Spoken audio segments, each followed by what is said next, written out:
তারা জাতীয় বীরের হওয়ার জন্য কি প্রাণ দিয়েছে, নাকি দেশের কল্যাণ এবং বৈষম্য দূরের জন্য প্রাণ দিয়েছে? আপনি একটা জায়গায় গিয়ে আপনি এখন বলছেন যে না ঠিক আছে, আমি প্রথম পর্ব পার করে এসেছি, এখন আমি দ্বিতীয় পর্বে গিয়েছি।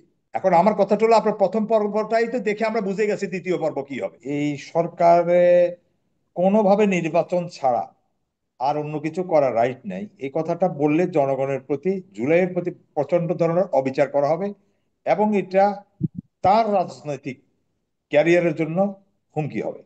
মানে এটাতেই প্রমাণিত হয় জুলাইয়ের প্রতি দরদটা কমে যাচ্ছে। কারণ জুলাই কখনোই একটা নির্বাচনের জন্য হয়নি, আর একটা স্বাভাবিক প্রক্রিয়ায় অন্যান্য তত্ত্বাবধায়ক সরকারের মতো এই সরকার আসে নাই। সুতরাং এটাকে একটু কাটছাঁট করে বললে, ঘুরিয়ে ভাবে বললে বিষয়টা সুন্দর হয়। তাহলে জুলাইও রক্ষা হয়, নির্বাচনটাও আদায় হয়। আমরা বলছি যে যেহেতু শুরু থেকেই বিএনপি একটা পজিটিভ সমর্থন দিয়ে, বিএনপি বলেছিল আমরা এই সরকারকে যৌক্তিক সময় দিতে চাই, সেখান থেকে সরকারের বিভিন্ন ভাবে বিভিন্ন কর্মকাণ্ডে বিএনপি সন্দেহ পোষণ করায় তারপরে সরকারকে একটা ফ্রেমের ভিতরে নিয়ে আসা হয়েছে। লন্ডনে জনাব তারেক রহমান সাহেবের সাথে এক্সক্লুসিভ বৈঠক হয়েছে, সেখানে নির্বাচনের বিষয়টা মীমাংসিত হয়েছে। তার আগ মুহূর্ত পর্যন্ত এখন যে বলা হচ্ছে যে একটা নির্বাচন আমরা পেয়েছি বা পাবো, এইটা তো এখনো 6 মাস বহুদূর। 3 তারিখও 4 তারিখও তো হাসিনা জানে না, তাহলে তো সে দুপুরবেলা রান্না করতো না যে সে দেশ থেকে পালিয়ে যেতে হবে। আমরা 6 মাস আগে পরে কি হবে, 7 মাসের মাথায়, এটা এখনই যদি মনে করি যে ওটা সফলতা চলে আসছে একটি ঘোষণা আর একটা চিঠি দেওয়ার মাধ্যমে, তাহলে তো আমরা ঠিকভাবে আমরা দেশকে আমরা বক্তব্যটা দিচ্ছি না। আপনি এই সরকার কোনোভাবেই, সে তার নিজেরই তো কোনো যোগ্যতা নাই, বৈধতা নাই। এই যে জুলাই সনদের কথাটা কেন বলা হয়, যে কেন আপনি কি 1 মাস লাগে গণপরিষদের নির্বাচন দিতে, গণভোট দিতে 1 মাস লাগে? আপনি গণভোট দিয়ে আপনি এগুলোকে কার্যকর করেন, সমস্যা কোথায়? আমার কথা হচ্ছে একটা প্রক্রিয়ার ভিতরে তো আনতে হবে। এটা তো আমার একার কথা না, জনগণের কথা।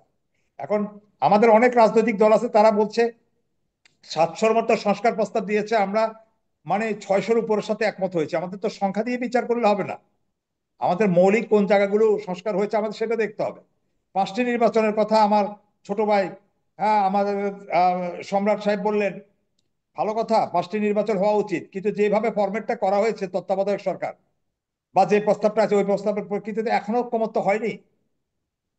জুলাই সনদে এটা বলছে যে কি এই এই এই পদ্ধতি নিয়ে তাদের এখনো কোনো ঐকমত্য হয় নাই, যে কিভাবে এই তত্ত্বাবধায়ক সরকার গঠিত হবে। তাহলে আমরা যে নির্বাচনের পরে যদি এটা না হয়, নির্বাচনের দিকে চলে তো যাচ্ছি, যদি নির্বাচন শেষ পর্যন্ত শেষ হয়, কোনো রাজনৈতিক দল যখন আবার একটা সরকার ক্ষমতায় আসবে, তখন যদি এই এই তত্ত্বাবধায়ক সরকার গঠিত হবে, এই ফরম্যাটে হবে, তারা তাদের মতো করে করবে না, সেটার গ্যারান্টি কোথায়? এই জায়গাটাতেও তো একমত হয় নাই যে আগামী 5টার যে নির্বাচন, আমি অত্যন্ত শ্রদ্ধার সাথে ইসমাইল সম্রাটের সাথে একমত যে এটা অবশ্যই এখনো এটা 5টা নির্বাচন হলে এটা শক্ত হয়ে মেরুদড়া শক্ত হয়ে দাঁড়াতে পারবে, কোনো সন্দেহ নাই। কিন্তু আমার বক্তব্যটা হলো যে এই বিষয়টা এখনো মীমাংসিত নয়। ওনারা 106-এর অনুযায়ী বিজ্ঞ আইনজীবী এখানে আছেন, যে তারা বলে যে কি ইয়ে থেকে সুপ্রিম কোর্টের মতামত নিয়ে, অ্যাপিলেট ডিভিশনের মতামত নিয়ে তারা এই সরকার গঠন করছে। আরে এই সরকার যে গঠন করছে, যারা ওই তারিখে স্বাক্ষর করছে তারা তখন ক্যান্টনমেন্টে ছিল। তাহলে তারা কিভাবে তাদের নৈতিকতা বা এটা কভার করা, আইনে কভার করে যে সে স্বাক্ষর কোথা থেকে দিয়েছে, এই মতামত কোথা থেকে দিয়েছে, নাম্বার ওয়ান। নাম্বার টু, যদি তারা এত একটা অবৈধ বিচারপতি যদি মতামত দিতে পারে, তাহলে তাকে রেখে দেওয়া হলো না কেন, তাকে আবার পদ ছেড়ে দিতে হয়েছে কেন? নতুন প্রধান প্রধান বিচারপতি কেন শপথ নিতে হয়েছে?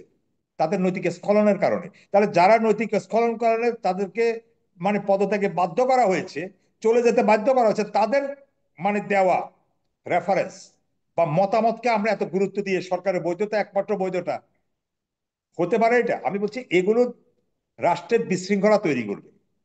কারণ এই সরকারের যারা ছিল এতদিন সহযোগিতা করেছে, কম করুক বেশি করুক, তারা তো আবার পরবর্তীতে আবার আদালত আরেকটা বিচারের মুখোমুখি সম্মুখীন হতে হবে। আমরা বলছি এই জিনিসগুলো আগে মীমাংসা হয়ে যায়। আগে মীমাংসা হয়ে গেলে সুবিধাটা হলো রাজনৈতিক চাপগুলো কমে যায়। যেমন এরপরে বারবার দেখবেন যে আপনি একই কথা আসবে, 6 মাস পরে যখন নতুন সরকার গঠিত হবে একই কথা আসবে, ওই যে 3 জোটের রূপরেখা ছিল, 3 জোটের রূপরেখার ভঙ্গ করা হয়েছে, এই জুনাইদ সাকি আবার বলবে, আবার হয়েছে জামাত ইসলামী বলবে, আবার গণ অধিকার পরিষদ বলবে, সবাই বলবে যে কি এই জুলাই মানে ঘোষণাপত্র বরখেলাপ হয়েছে, বরখেলাপ হয়েছে। তো এই কথা বলে বলে জনগণের রক্ত ঝরবে, লাভটা দিন শেষে লাভ কি হবে? কিছুই তো হবে না। তখনও তো এই সবার আগে স্বাক্ষর করেছে এই পেশিবাদী হাসিনা যে এরশাদের সাথে কেউ ঐক্য জোট করবে না, জোট করে নির্বাচন করবে না 3 জোটের রূপরেখা অনুযায়ী। তারাই সর্বপ্রথম, এই আওয়ামী লীগের সর্বপ্রথম এরশাদের সাথে জোট করেছে। তাহলে যে এই এই যে প্রবণতা, তাহলে এইটা একটা রূপরেখা জোট, আর এই ঘোষণাপত্র যেটা ঘোষিত হলো এটার আইনগত ভিত্তি না থাকলে আমি বলি এইটার দাম কি? এই 3 জোটের রূপরেখা যা, এটাও তা। তাহলে এটা নিয়ে আমি বলছি, এই জন্য বলেছি যে ইউনূস সাহেব ভাবতেছেন আমি দিতে পারছি, সবাইকে আমার পাশে দাঁড় করাতে পারছি, এটা আমার ক্রেডিট। যেমনটা উনি বলতে চান জুলাইদেরকে ঘোষণা করা হবে মানে কি বীর যোদ্ধা হিসাবে, জুলাই যোদ্ধা হিসাবে, হ্যাঁ বীর হিসাবে, জাতীয় বীর, সরি, জাতীয় বীর হিসাবে। জাতীয় বীর দিয়ে কি করব আমরা? যারা দুনিয়া থেকে চলে গেছে এটা দিয়ে তারা আমরা খাবো না গায়ে দিব, কিন্তু তারা জাতীয় বীরের হওয়ার জন্য কি প্রাণ দিয়েছে, নাকি দেশের কল্যাণ এবং বৈষম্য দূরের জন্য প্রাণ দিয়েছে? সে জায়গায় কি এই সরকার মানে করেছে, দৃষ্টিপাত করেছে? আপনি একটা উপাধি দিলেন, এই উপাধি দিয়ে আমি কি করব? আমার যে স্বপ্ন নিয়ে আমি গুলি খেয়েছি, আমার সন্তান ভাই যারা গুলি খেয়েছে তাদের স্বপ্নের কি হলো? বৈষম্য বলতে শুধু লাস্টের দিকে, বৈষম্য বলতে শুধু আপনার চাকরি ক্ষেত্রের বৈষম্যকে বোঝানো হয়নি, রাষ্ট্রের সর্বস্তরের বৈষম্যকে বোঝানো হয়েছে। তাহলে আপনি একটা জায়গায় গিয়ে এখন মানে থেমে যাচ্ছেন, আপনি একটা জায়গায় গিয়ে আপনি এখন বলছেন যে না ঠিক আছে, আমি প্রথম পর্ব পার করে এসেছি, এখন আমি দ্বিতীয় পর্বে গিয়েছি। এখন আমার কথাটা হলো আপনার প্রথম পর্বটাই তো দেখে আমরা বুঝে গেছি দ্বিতীয় পর্ব কি হবে। এখন জি। এটা কি আপনার আগামী নির্বাচনের মতো হলে ভালো হবে? কখনোই তো ভালো হবে না। এখন যদি আমি তো দেখলাম যে অল্প কিছু সংখ্যক মানে আপনার রাজনৈতিক দল ছাড়া বেশিরভাগ রাজনৈতিক দলে তো এটা নিয়ে প্রশ্ন উঠাচ্ছে। জি। এখন এটা যদি আস্তে আস্তে যদি মীমাংসা, জুলাই সনদটাও যদি ওইভাবে মীমাংসিত না হয়, তারপরে যদি বড় ধরনের একটা আবার নির্বাচন বর্জনের একটা বিষয় আসে, তাহলে কি এটা সফলতার সাথে নির্বাচন হলো? যে এই আগের পথেই একতরফা হাঁটতে নির্বাচন হবে। হতে হলো। জি। তো সুতরাং একতরফা এই জন্য নির্বাচন। আমি বলছি যে এগুলো না করে, যেহেতু ওনারা যদি নির্বাচনের কথা বলে তাহলে ওনারা ক্লিয়ার করে বলে দিক যে না আমরা সংস্কার টস্কার এগুলো যা কনস্টিটিউশনালি সরি, হ্যাঁ আমরা এগুলো আর পারবো না। ওনারা যেখানে পরাজিত হয়েছে, মাথা নুয়ে হয়েছে, ওনারা সেখানে মাথা নোয়ানো থাকুক। এটি হলো কথা। জাতিরা 2 বছর, ওনারা 1 বছর অলরেডি নষ্ট করেছেন, আরো 6 মাস সামনের দিকে করবেন। আমি মনে করি যে কি এটা তারা ওই যে যে কথাটা বলা এই হলো, ছয় তারা মাসও সেই নষ্ট না কথাটা করে করবে। তারা নতুন কোনো দায়িত্ব, নতুন কারো কাছে দায়িত্ব তাড়াতাড়ি দিয়ে চলে দিক। গেলে আরো ভালো। তারা যদি তারা আজকে দায়িত্ব শুরু পদত্যাগ করবে। করে, ইউনূস সাহেব সহ আজকে যদি সবাই পদত্যাগ করে, আরো খুশি। নতুন একটা জি। সরকার গঠিত হোক, আমরা আমরা দায়িত্ব আসলে পালন। সত্যি, আসলে সত্যি আমরা হতাশ। এই সরকার কাছ থেকে আমরা তেমন কোনো কিছুই পাইনি উল্লেখযোগ্য। দেখা যাক।